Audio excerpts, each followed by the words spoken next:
probably you may sit there and breathe a sigh of relief. Whoa, we've made it. In an easy way, that's true. You made it today. But you haven't even started. Today holds a great potential for a happy marriage or otherwise.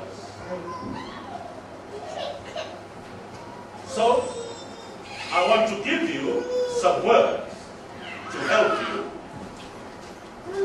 in your married life. If you remember some of the things that I asked you, your response was this: with God's help, I will. Right? And that was not just put there to make it sound good. No, it was put there because that's the truth about a married life. Without God, you can never make it. I don't want to discourage you, but I want you to realize that is the truth. The psalmist said, unless the Lord build the house, will take away the house, put there your marriage life.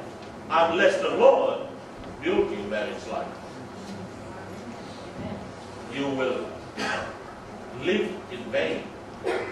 Unless the Lord watches over your life, you will watch in vain. And the reading from the New Testament, can you imagine what happened if Jesus was not invited to that wedding?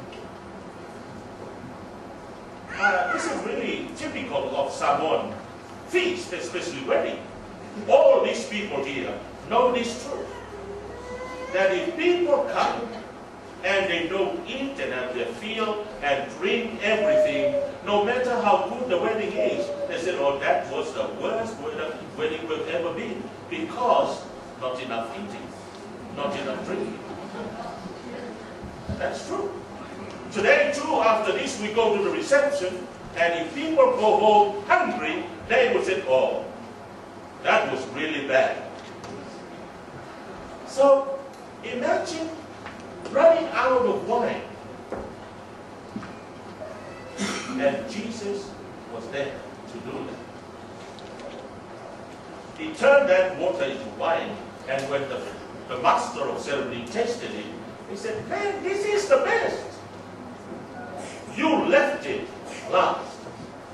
Let me tell you, Rita and Anna, let Jesus into your life.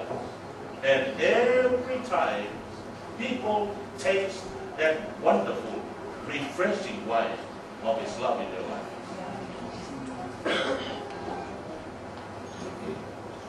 Make your mind up now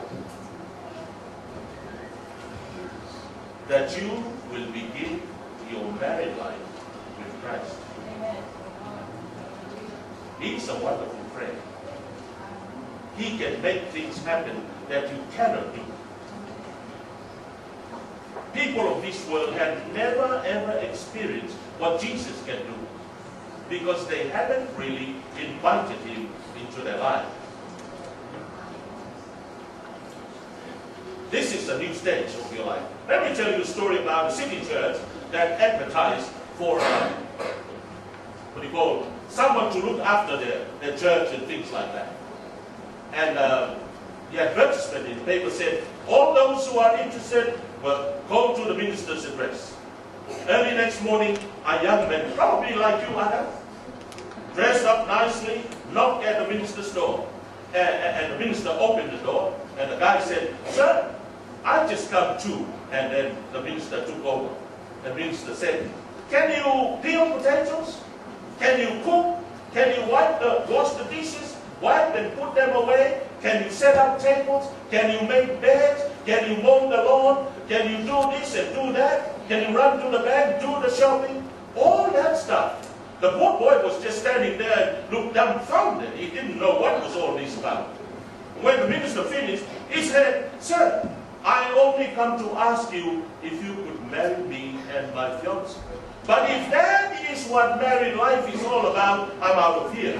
You can forget about it.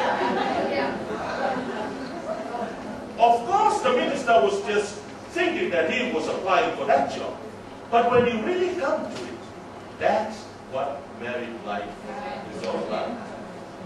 You cannot say, whoa, when I was single, Rita, I don't do this. My mom do this.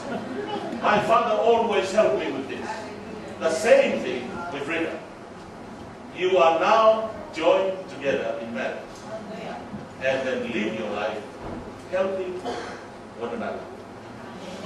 And another couple, after the first night of their honeymoon, the wife woke up in the morning and the husband was not there. So not very long, the husband entered the room. There's a tray.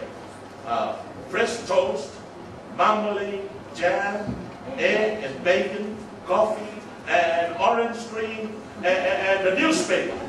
And the wife said, whoa, that's fantastic. And the guy said, well, this is how I want you to treat me every day.